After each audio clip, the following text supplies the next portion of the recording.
Hi everyone, Michael here.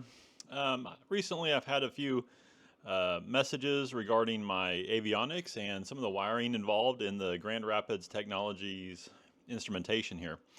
I thought I'd give you guys a quick overview of my wiring in the simplest form that I know how to do. This is not all my wiring, just a simple diagram explaining how kind of everything talks to everything else.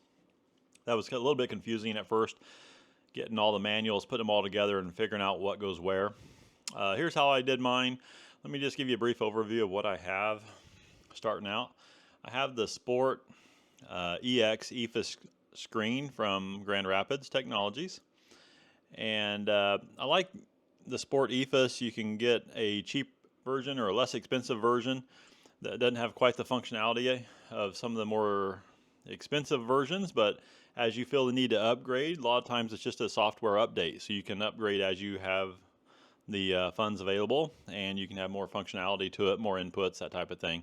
So a very nice system. It's worked out well for me so far. I've been flying with it for a couple years. We'll come down here to the engine information system. This is the basic engine monitoring system from, again, Grand Rapids. It tells me all my information, or all the engine information, and it sends the data over here to the Sport EX EFIS screen. Up here is ADS-B Discovery receiver from Grand Rapids as well. This is basically the ADS-B In device. It displays all the traffic and weather, that type of thing, onto my moving maps over here on the Sport EFIS. It also has a Wi-Fi capability built into it. So if you have an iPad and you have a program, iFly, EFB, or 4Flight, or what have you, it will actually send the Wi-Fi data over to that device, and you can see the traffic and weather on your iPad. So that works out pretty nice for that. Up here I have the FlySafe GPS. It's a Grand Rapids again.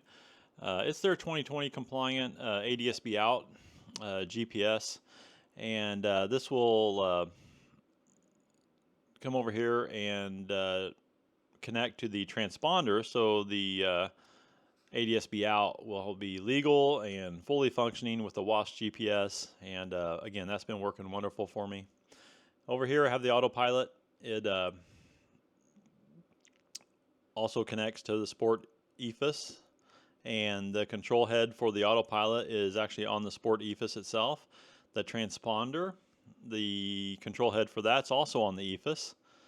I do have an externally mounted box for the transponder underneath the passenger seat, but it's been working great for me. Also with the Trig, also down here I have the TY92 radio. And again, this one I do have a control head on the instrument panel and the actual box itself underneath. Oh, where did I install that at? Underneath my seat, I believe, the pilot seat. All right, so let's talk about how all these communicate with each other. In the most basic form is you have serial inputs and outputs, and that's similar to like a DVD player back in the day when you had a wire going out of your DVD player saying DVD out, and then you have an input to your TV. It's just sending data out of your DVD player into your TV. Very similar type of situation here. It mainly just consists of wires, the serial ins and serial outs. The Sport EX, I know you can have, I think, up to 6 serial ports for the extra money. I only have 3. I have the most basic version, which I believe comes with 3 serial ins and outs. So the more serial inputs you have, the more stuff you can display on your Sport EFIS screen.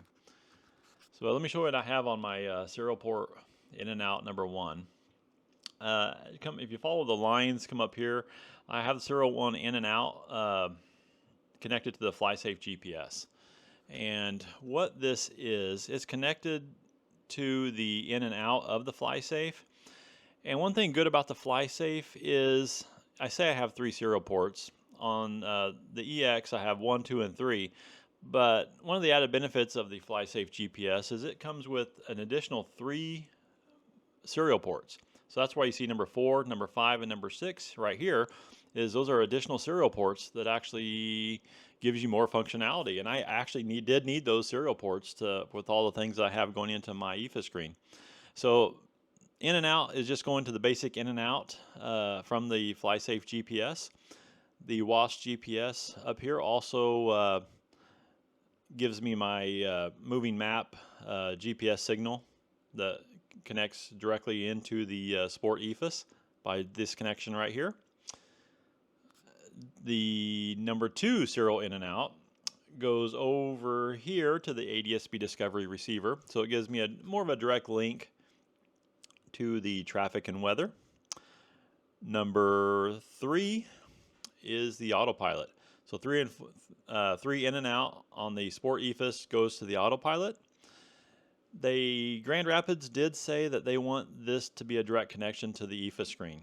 So I couldn't take this autopilot and go in here first on these serial ports and then go back out through this. They said it could be too much data and it could create some lag in that. So Grand Rapids does recommend autopilot go directly to the Sport EFIS, and that's what I did on serial port 3 in and out. Up here, you go to serial port number 4, and that is the one that goes directly to my Trig transponder for the ADS-B out compliant GPS. Now, as you can see, I don't have anything really connecting the transponder to the Sport EX on this particular screen. There is a connection though, because like I said, the control head for the transponder is within the Sport EFIS, but the connection from the transponder to the Sport EX is not based on a serial port. There is a direct, they have their direct pins in the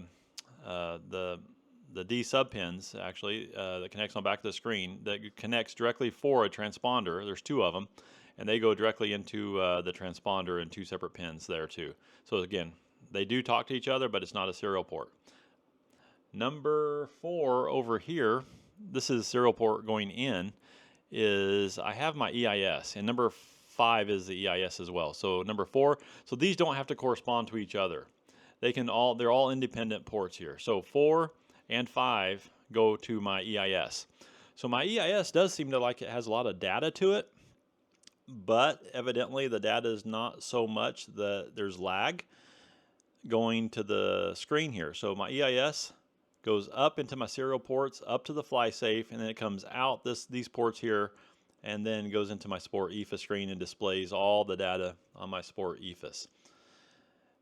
And number 6 going out is a GPS that goes to my my Trig radio.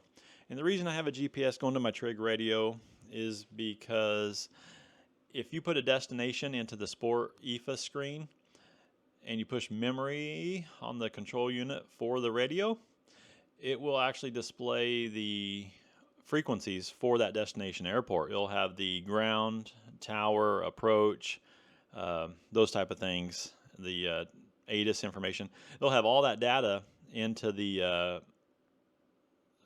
control head of the radio. So that is pretty neat there. Anyway, that's a kind of a quick overview of how all my avionics talk to each other and how I have it wired. I do have a lot more detailed diagrams and such, but this is a quick one I made up when I was doing my wiring just to make sense of it all.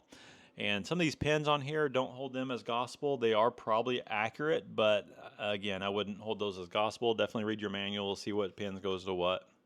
But anyway, if you have any questions, let me know. It's been a few years since I've wired all this stuff, but I'll try to answer it the best I can. Hope this helps somebody. See ya.